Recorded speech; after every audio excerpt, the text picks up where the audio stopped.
நடந்தவைகளாகவே இருக்கட்டும். அது எப்படி இருந்தாலும் பரவாயில்லை.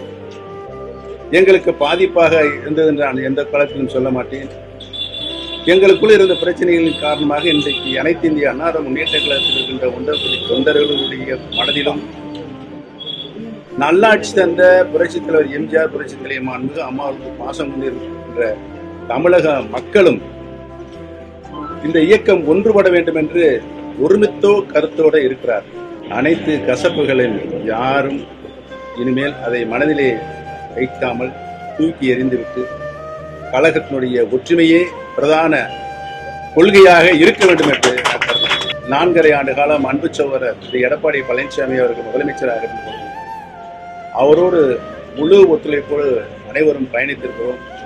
கழகத்தினுடைய ஒற்றுமைக்காக பல்வேறு ஜனநாயக கடமைகளை நாங்கள் ஆற்றியிருக்கிறோம். ஒற்றுமையாக இருந்து அந்த நிலை மீண்டும் வர வேண்டும் என்பதுதான் எங்களுடைய தலையாய எண்ணம், கொள்கை.